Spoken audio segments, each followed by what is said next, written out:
Time for the big guns to come out. They checked, they saw, and they patched it. Lots of changes coming around this time, aiming at making weaker stuff stronger, playing a lot more with numbers instead of just flat buffs or nerfs, as well as the odd bug fix or system change. Set 4 is maturing and it's looking pretty great so far. Hey guys, and welcome back to another ProGuides Teamfight Tactics video.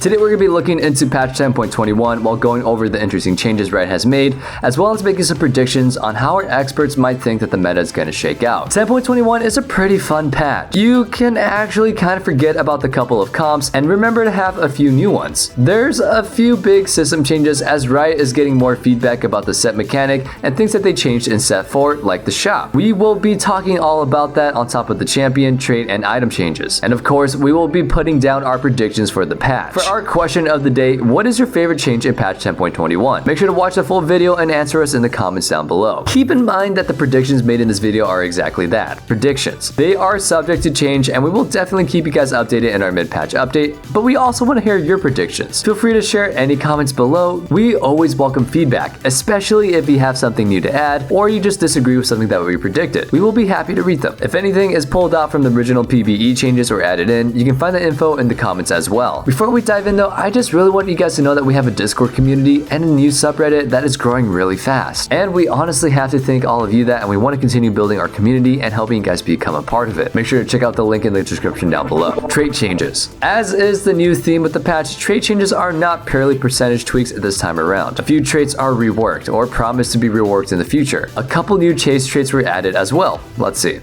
Cultists get another change in the Galio stats calculation. Riot has been trying to get this right and they defaulted to the Meg formula. Make it draw from the cultist star levels. Essentially, you will be fairly weak early with 1-star cultists weaker than the bronze trait in 10.20. However, once you start hitting 2 stars, that same bronze trait will be stronger. We haven't mentioned how chosen cultists will work into the equation, but we do assume that they will be counted as 2-star units, which should make them really strong. Fortune gets a really small nerf in its gold trait, since it was kind of too much free gold. The chase trait has gotten buffed. Divine gets completely changed. They are now removing all CC and becoming almost invincible. The buff is good enough for the duration to be worth increasing now, so the gold trait is not a meme anymore. Warwick is so happy. They are attempting to make Adept less of a meme by increasing the duration across the board. Quicksilver still blocks it and it still doesn't stack with Frozen Heart, so they will still need to be looked at more, but it's a nice change for Yone comps and duelists. Hunter has a more streamlined progression now, making the gold and chase traits actually worth it by adding damage to it. Always a good formula, that one. Moonlight actually has a chase trait now, and you need to play all 4 of them with Moonlight chosen. Given how bad Aphelios is right now, this is probably just for fun, but Diana and Silas are getting hulked out every fight, so this may not be too bad. Mystic is actually worth it again, with a decent buff across the board, especially in the chase trait. Ninja gets a really big buff for its gold trait, so our dream of ninjas actually being a comp might actually come to fruition this patch. 30 AD and spell power are really big when it comes into these powerful ninja spells. Shade finally gets a nerf. Don't just look at the extra damage numbers, they now proc those at 4 instead of 3 attacks. Yes, they will still be annoying, but there's a larger interval for killing them now. So finally, Vanguard gets a chase trait, and more importantly, 6 Vanguard, the gold trait, is actually quite a bit stronger now. Hopefully it can stand up to Ashe. Phew, that was a lot. There's quite a few trait changes aiming to buff some more obscure comps while fixing underlying issues with the unplayable ones. Champion buffs and nerfs. Let's talk about what's changed with our champions, starting with the 1 costs. 1 costs. Diana gets a very small nerf, but only to her 4-star form. That's not something I expected ever to say, but you know, it's negligible anyways, so she's still pretty strong at 4 stars. Nicolai might no longer feel terribly bad to play, as she's gotten a pretty hefty buff to her spell. If you get a long distance 1 throw now, it should hurt a ton, especially if it splashes with sharpshooter. Elise gets a kind of random 3-star buff, but considering cultists might be playable and Elise could be your chosen, it's not too bad. 2 costs. After his mana nerf, he now gets slammed even more. Poor Aphelios no longer has the OP interaction with GA, and in general, whatever happens to him happens to his turrets. Since you already give him a Quicksilver, it's not that different, but the GA change is really welcome. Speaking of blinds, Teemo gets a nice buff to his damage, and he's a bit too strong now even at a 1-star. Another buff to the weaker sharpshooter units with Vayne last patch and now the other two. Jarvan gets a one-shot ability at 3-star, kind of out of the blue, but it's okay if you're playing Warlord, I guess. Jax gets a small mana nerf, and rightfully so, as with the Divine trait change and him already permacasting in certain situations, this is not too big of a nerf, but definitely a needed one. 3 stars. Not too much happening in the 3 cost category, with Kennen being the only buffed champion. This is another indirect ninja buff, if you 3-star him of course, and Kennen should be doing some decent damage now with some items and 4 ninjas. The damage will be quite shocking. Never mind. 4 costs. Ahri gets a couple of much needed nerfs, especially the HP one. She is a true squishy now, putting in a little bit of a stop into the frontline Ahri shenanigans. And with a little bit less damage to her 2-star form, she might be less of an oppressor. Talon gets a decent nerf to his 3-star form, making it less of an auto win, so that's pretty good.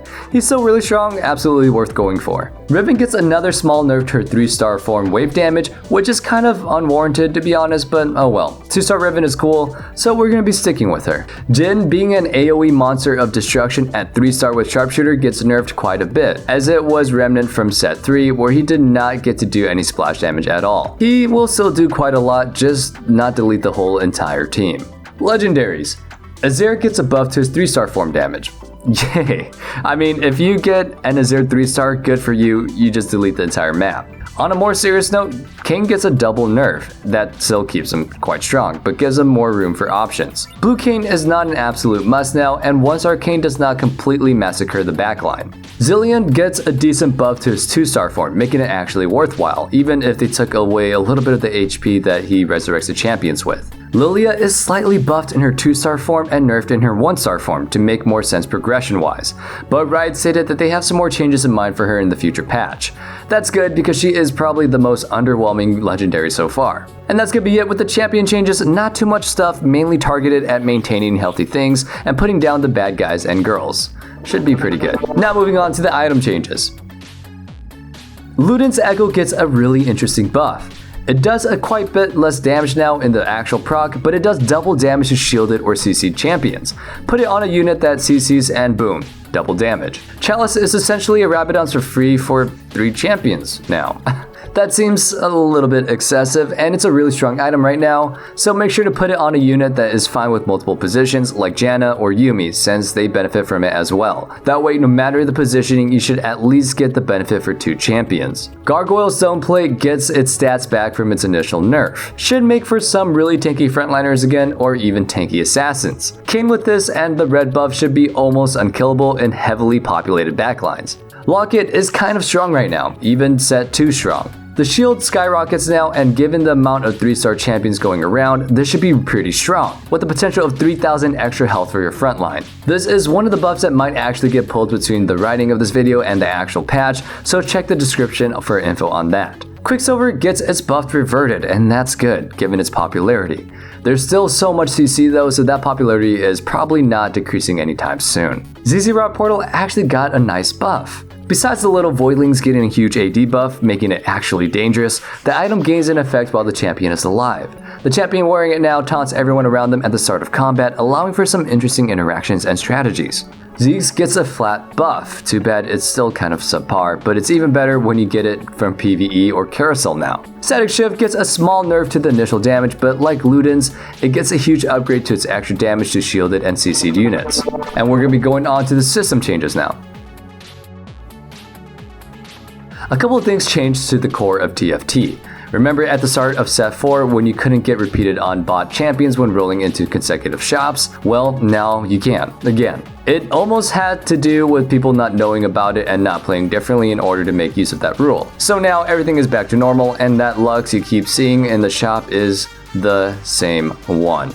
Riot has also took a good hard look at the set mechanic chosen. They have enough data and feedback to make sure that the changes, like reducing the randomness of sometimes not getting a chosen until the first carousel, resulting in some pretty bad losses early. By 2-2, you should have at least seen one chosen now. Whether you buy it is your choice, of course. Chosen appearances in the shop is also tweaked a bit, so you don't go 10 rerolls without seeing a single one, for example. This change helps a lot with the strategy of leveling. To 7, rolling down for a better Chosen and playing from there. Making it more reliable might actually develop into a solid playstyle. Champion predictions. Azir will dominate the meta now. Just kidding, but you should still use him. He's still pretty good. On a more serious note, not much changes to the champions only side. Nicolai is certainly more interesting now, especially in the early game. Aphelios is definitely not worth pursuing now, unless the GA slot becomes a damage item or Shojin makes him strong. The Quicksilver nerf should be the final nail in his coffin though. Nami with the Ludens early is probably a killing machine, and Wukong might be too, if you don't plan on using him until later.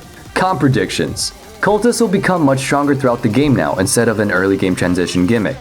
Coupled with sharpshooters or duelists or even Dusk, they should make for a very scary comp, if they are all 2-starred.